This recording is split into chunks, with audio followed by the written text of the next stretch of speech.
Hello. I didn't want to make this video at home. It's pretty creepy, pretty sad, pretty tragic.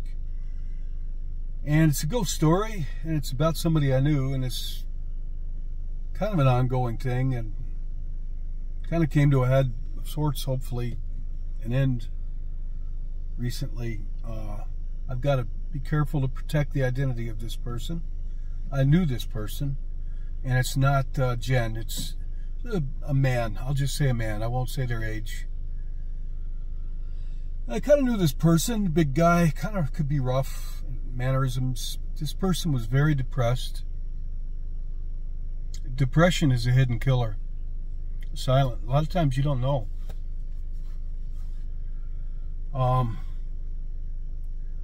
Well, not long ago, this person took their life in a building that I will just say, I'm past this building quite a bit, and nobody lives there.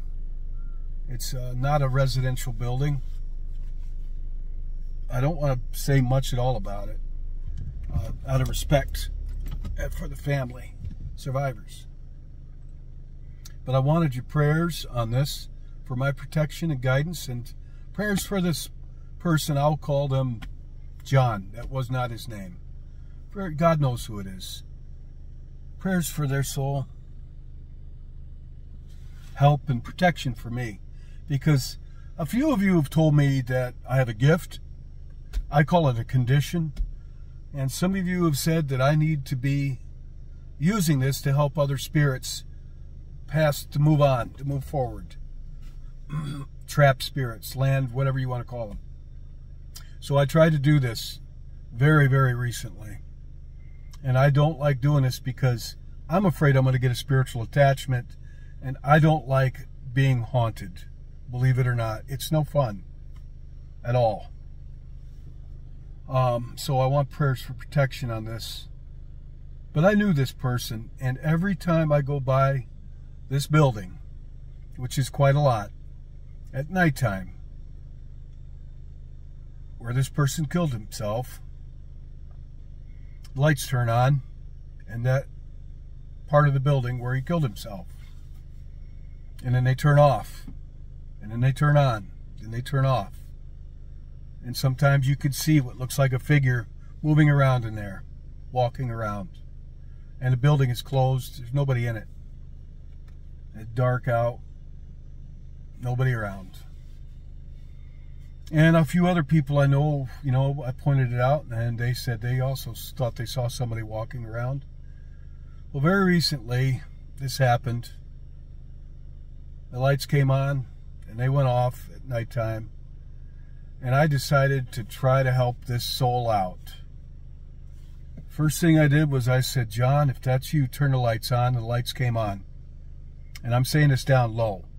Nobody can, almost like a little louder than a whisper, standing outside of the building. I said, if that's you, John, I said, turn the lights off now. And the lights turned off. And I'm like, whoa. I wasn't surprised, but I was shocked. And I said, turn the lights on. And the lights turn on. I said, okay, turn the lights off. And the lights turn off. And I knew this guy. And really broke my heart when he took his life. I didn't know he was so depressed. I wouldn't say I was friends with this person, but I knew him. And, I started talking. I said, you want to spend your forever in that old building? I said, you want to get out of there? And I said, the way out of there is Jesus Christ. And I know he knew who Jesus Christ was. I don't know if he was accepted Christ, but I knew that he knew who Jesus Christ was. I said, Jesus Christ is the way out of there. And I said, I know you knew him at some point in your life. And I said, he's the way out of there. I said, you're a very depressed person. I said, the world's a hard place, a very hard place, and it's not your fault that you were depressed. I said, you were a good person, I think. And I said, you need to look to Jesus Christ to get out of there. And then I'd stop and I'd say, turn the lights on. And the lights would come on, I'd say turn them off, and they'd turn off. So I knew I wasn't just talking to myself. And this kind of creeped me out a bit, honestly, because it's scary stuff for me. But I said, I'm out there alone in the dark. I said, you weren't a bad person. I said, you don't want to stay in that building forever. I said, you could go home to your family, to the Lord Jesus Christ. I said, Jesus Christ is the way out.